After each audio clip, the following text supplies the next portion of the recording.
Truly, Bishop, I am blessed. And I'm a little surprised. The Winter King is a brand new series on MGM Plus and Sky TV. This series is based on the beloved book trilogy, The Warlord Chronicles, written by Bernard Cornwell, also known for the books behind the hit Netflix series The Last Kingdom. The Winter King is the story of King Arthur. However, it tells the tale from another perspective. Arthur is not a king, but the bastard son of Uther Pendragon, the High King of Britain.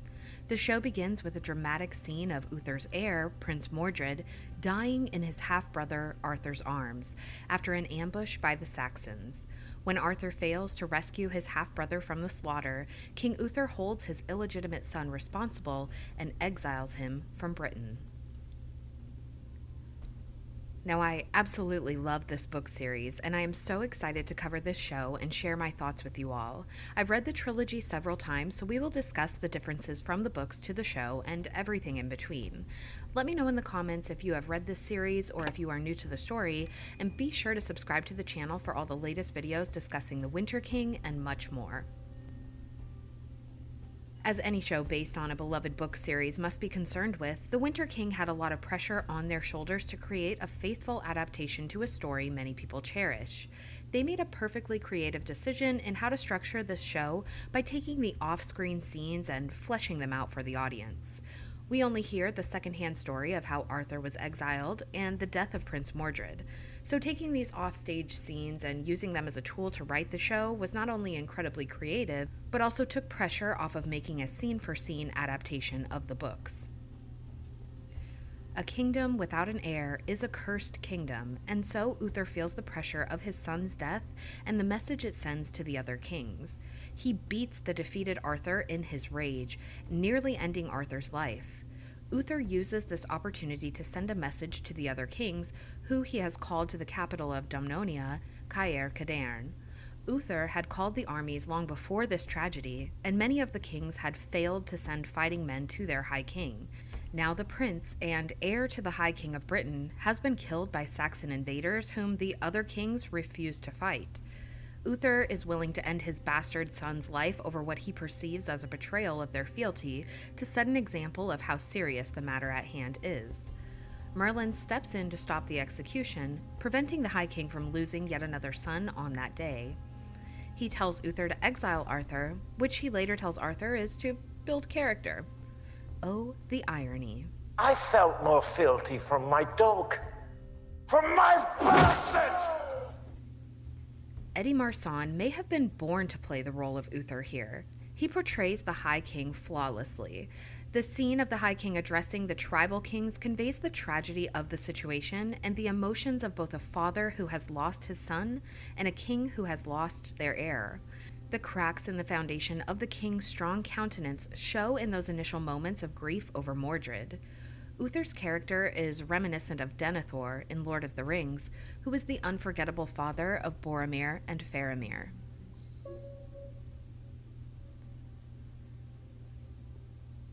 The Winter King takes place in a time after the Romans had abandoned Britain, but had Romanized its people for centuries. When they left the country undefended, the wolves set in. Britain had been plundered and raided by Saxons from the east, Picts from the north, and Irish from the west for the prior 100 years or so, and until Uther had been chosen as High King, the tribes had been at constant war with one another. As High King of Britain, he had been chosen as the King of Kings to rule over the other tribes. The Pendragon is an emperor of sorts. So this is why, for King Uther, establishing his line after the death of his heir becomes the most important thing he must accomplish going forward. However, there are many who call for Arthur to return, to be named Uther's heir, but Uther refuses, calling him Arthur ap Neb, meaning son of no one. By making this statement, Uther denies his parentage over Arthur, and this includes his sisters as well. The drama of Arthur's parentage practically deserves its own video, so perhaps I'll work on that for you all. One of the major differences from the book is that it is told from a narrated point of view, that of Derfel as an old man. Derfel is based on a real-life Christian monk named Cadarn, who was said to have fought alongside King Arthur in his youth. By removing the narrative lens that book Derfel lends to the story, the writers are able to expand upon the story from beyond just Derfel's point of view. So, this is one of those book changes that are understandable and offer a broader adaptation of the story by removing. Derfel is one of the main characters, played by Stuart Campbell, who was rescued as a child by Arthur after his exile. Derfel's village was attacked by the rebel tribe of Siluria, who have been raiding and pillaging on the borders of Clooohneo rather than helping rid the country of Saxons. Derfel was thrown into a death pit and left as a sacrifice to the gods. However, Arthur happens to find the burning village and the young boy clinging to life upon the spikes. Arthur rescues him and takes him to Avalon for healing, where he leaves him with Merlin and a young priestess, Nimue. But a bond had been made between Arthur and Derfel that withstands the test of time. They soon learn that Derfel is a Saxon, but allow him to live at Merlin's compound in Avalon. Avalon is portrayed as a sort of intentional community, and they are sheep farmers, wool shearers, and dyers, producing beautiful fabrics from their peaceful commune. I love this little detail that was added because you can see that the clothing of the people who live at Avalon are unique and beautiful and clean, which is something unique for the time period. Even Derfel has extra clothes to wear to the festival. Now, my favorite character within this entire story is Nimue, the Lady of the Lake. Ellie James is perfectly cast to play this wild druidess. Nimue is such a passionate individual, and she is dedicated to Merlin's mission of restoring the gods.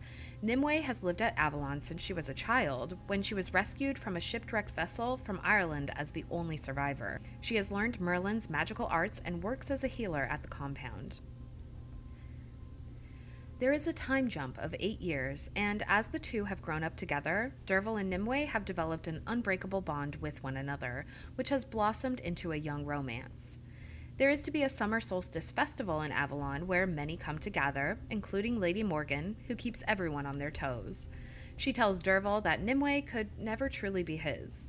Later that night, Derfel and Nimue sneak away after a wedding ceremony, and the two get hot and heavy.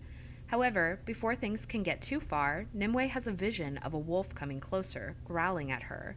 She says it is the gods coming for her.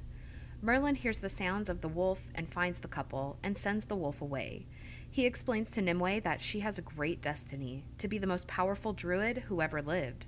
But in order to attain that power, she must preserve herself as a pure vessel for the gods to work with. She must remain a virgin and never have children, or the gods will never speak through her again. Now, it must be said that this is a huge change from the book, but honestly, for the better. Nimue is said to be Merlin's lover in the books, and although we never see any romance between them, Nimue is certainly Merlin's most loyal companion. However, by making this change, rather than Nimue's abilities being tied to a physical relationship she has with a much, much older man, she retains her power by remaining a virgin. For now. Devil. How can I deny who I am? Derfel is rightfully upset by the change of plans, so he gets drunk at the festival. One thing that is faithful to the books which they brought to the Winter King is that Derfel most definitely suffers from PTSD about what happened to him at the death pit as a child. His mother was also taken by Silurians as she tried to rescue Derfel from the spikes. Derfel suffers from panic attacks in the books as well, plagued by his memories of what happened that night. He takes off riding on a horse, cleans his clock on a branch, and takes some time to reflect, deciding that he will not be a victim, but a warrior. When he returns to the compound, he finds Morgan, Merlin, and Nimue preparing to ride to cadarn for the birth of Queen Norwenna's child, who is King Uther's bride. After a long, difficult labor under the watch of the Christian midwives, the pagan priestesses Morgan and Nimue arrive to complete what they could not, and bring the new prince into the world. Morgan wastes no time, and she reaches right up into the queen and pulls the child from the womb. He is healthy, but has a disfigured foot, and will never run. Kings don't run, Merlin. They walk. They ride. They rule. Merlin reads the omens, and they are not good. He sees visions of blood and butchery, a golden-masked murderer of the Britons. He believes this child will make common cause with the Saxons to the downfall of Clooohneo. One thing to point out here is that Merlin has the sight, where he can see visions, and the 2 times we see him do this in episode 1 is where there is blood present. He sees Dervel's traumatic experience when he has a chest wound, and he reads the omens of baby Mordred while still covered in the gore of the birthing bed. I may be looking too far into this, but it was just something that I thought to make note of. His power may stem from blood magic, and this may be why Merlin restrains himself from overuse of his power. This should be something we see more of throughout the show. The books explore the power of magic versus illusion, focusing more on the belief in the old gods and the power they hold if Merlin can find a way to restore them. He uses illusion in many circumstances to trick people into believing in his magical abilities, which he attributes to gifts from the gods. Mordred to Avalon. There he will be nearer to the gods when I convey him to their care. Merlin goes right to King Arthur and spills the tea on the omens of Prince Mordred, and I must say, bad move, bud. That's a really good way to get yourself killed. Running to the king to say this child is a bad omen for the country is not something the king needs spread around the kingdom.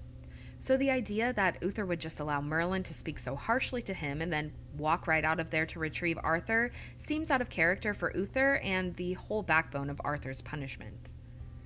It must be pointed out that while Mordred's birth happened on the winter solstice in the book, making the child the Winter King, here we see that he is born on the summer solstice. There are major overtones of the Oak King and Holly King mythology underlying in this story, so we will have to wait to find out if it's Arthur's birthday which lands on the winter solstice. This is much more consistent with Arthurian literature, and it also parallels Arthur's birth to the birth of Christ, which is a major source of contention throughout Arthuriana. This is also connected to the god Mithras, who was also said to have been born on the winter solstice and also features as a major religion in this book series. The scene of the bull's head at the festival was a nod to this, as the initiation into the cult of Mithras requires the sacrifice of a bull.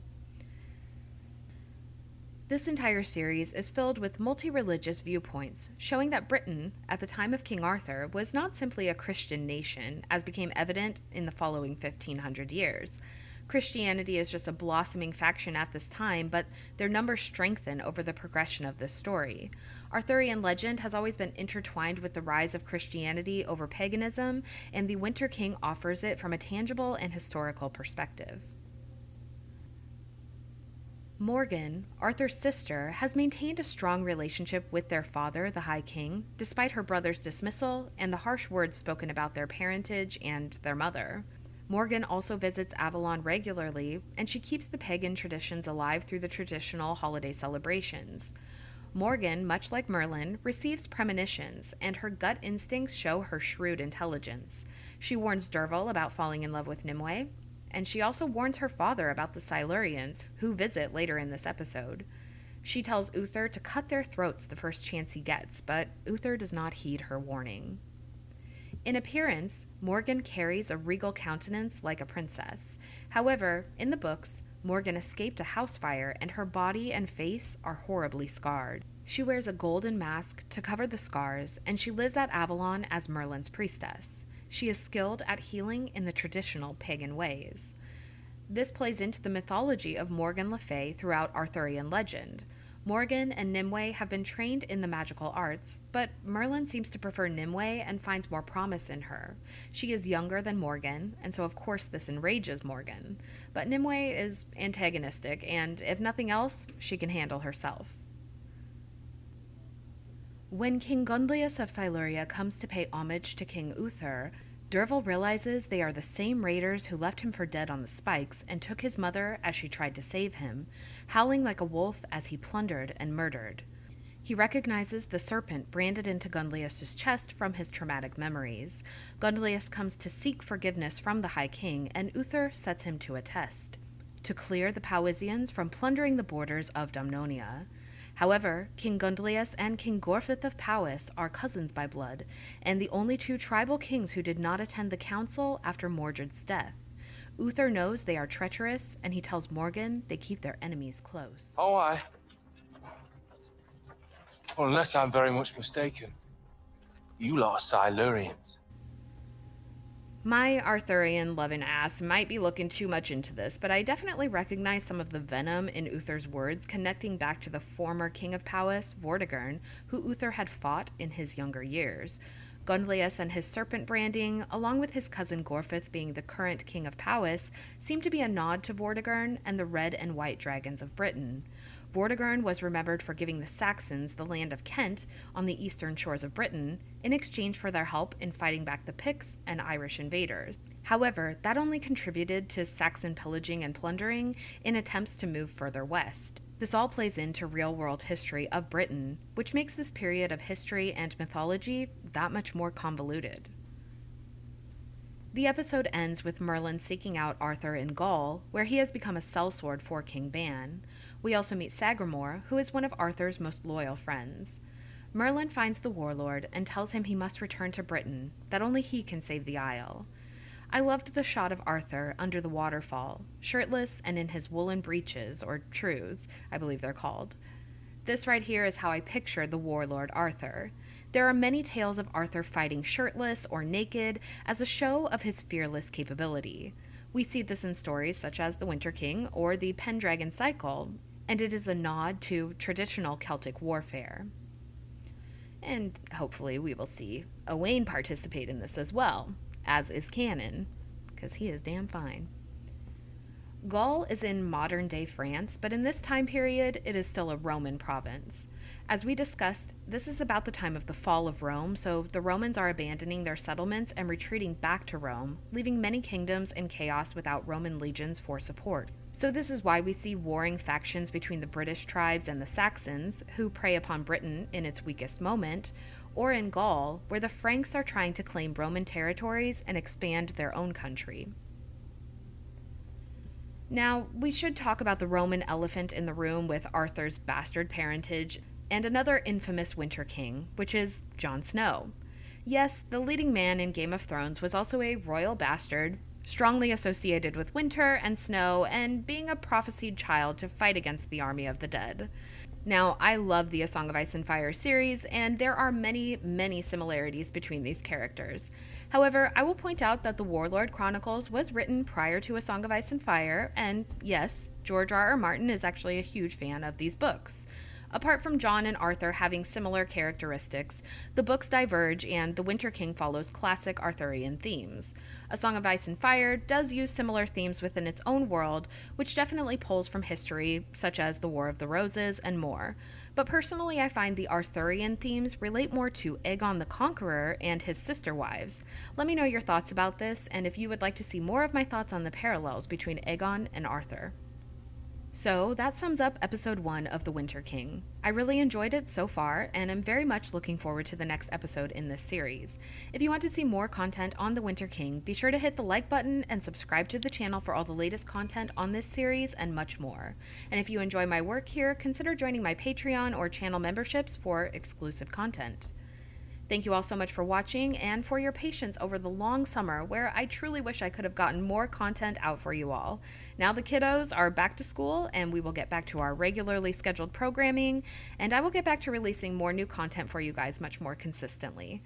Thank you all so much for watching, and we'll see you all in the next one. Bye. You hate us. But surely, you hate the Saxon more.